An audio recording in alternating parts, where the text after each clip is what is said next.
క్రీస్తునందు ప్రియమైనటువంటి సజీవ వాహిని శ్రోతలందరికీ మన ప్రభువును రక్షకుడైన యేసు క్రీస్తు నామములో శుభములు తెలియజేస్తా ఉన్నాను. క్రీస్తుతో శ్రమానుభవములు అనేటువంటి మన 40 రోజుల పాఠ్యభాగంలో 5వ అనుభవాన్ని అధ్యయనం చేద్దాం. రోమిలకు రాసిన పత్రిక 5వ అధ్యాయం 3-4 వచనాల్లో శ్రమ ఓర్పును, ఓర్పు పరీక్షను, పరీక్ష నిరీక్షణను కలుగజేయునని ఎరిగి శ్రమలయందును అతిశయపడదుము. అనుదిన పాఠ్యభాగాల్లో క్రైస్తవ విశ్వాసంలో క్రీస్తుతో శ్రమానుభవం అనేక విషయాలు నేర్పిస్తూ క్రీస్తు మనతో ఉండి మనకు సహాయకుడిగా ఉంటాడు అని నేర్చుకుంటూ ఉన్నాం. ఈ వాక్య భాగంలో గమనిస్తే వినూత్నమైనటువంటి అనుభవం దాగి ఉంది. అపోస్తలుడైన పౌలు తన అనుభవాన్ని రోమా సంఘానికి వివరిస్తూ శ్రమను అధిగమించడానికి దేవుని ఆత్మ చేత సహాయం పొందగలమని, లేదా శ్రమల నుండి దేవుని ఆత్మ నడిపింపు చేత విజయం పొందగలమని మాత్రమే కాదు గాని శ్రమ ఓర్పును, ఓర్పు పరీక్షను, పరీక్ష నిరీక్షణను కలుగజేస్తుందని గ్రహించి సంతోషించాలి అని దేవుని వాక్యం సెలవిస్తూ ఉంది.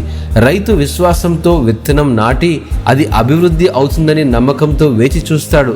ఆ విత్తనం వృక్షమై కొమ్మలుగా విస్తరిస్తుంది. శ్రమలతో కూడిన విశ్వాస జీవితం కూడా అంతే. శోధనల వల్ల కలిగే శ్రమలను మన ఆత్మీయ జీవితంలో లోతుగా నాటగలిగితే వాటి నుండి వచ్చే ఫలితం క్రీస్తుతో శ్రమానుభవం అని జ్ఞాపకం చేసుకుందాం.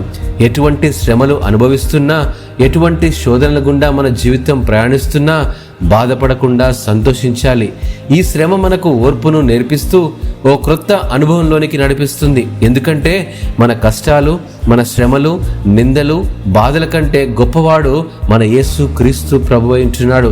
ఈ క్రీస్తు శ్రమానుభవంలో ఓర్పును కలిగి ఉంటకు నేర్చుకోవాల్సినటువంటి అవసరం ఎంతైనా ఉంది. అయితే ఈ విషయమైనటువంటి అనుభవంలో ఓర్పు చేత విశ్వాసి స్వభావం పరీక్షించబడుతుంది. అంతరంగంలో ఉండే స్వభావం క్రియల్లో బయలుపరచబడి పరీక్షించబడినప్పుడు ఆ పరీక్ష ఫలితాలే ఆధ్యాత్మిక స్థితిని తెలియజేస్తుందని జ్ఞాపకం చేసుకుందాం. ఈ అనుభవంలో ఆధ్యాత్మిక శక్తిని పొందిన మనం శ్రమలను జయిస్తూ విశ్వాస జీవిత పరిణామాలను పెంపొందింపజేస్తాయి. ఇదే మనలో కలిగే నిశ్చయత. ఈ నిశ్చయత క్రీస్తు నాతో ఉన్నాడన్నంత మాత్రం కాదు గాని క్రీస్తు అనుభవాల్లో నేను ఫలించగలుగుతాననే దృఢ చిత్తం కలుగజేస్తుంది. అంతేకాదు ఆయన దయాసంకల్పమైన చిత్తంలో నేను కూడా ఉన్నాననే పరిపూర్ణ నిశ్చయతను రుజువు చేస్తుందని దేవుని వాక్యం మనకు సెలవిస్తూ ఉంది. దేవుడు ఈ వాక్యమును ఆశీర్వదించునుగాక. ఆమేన్.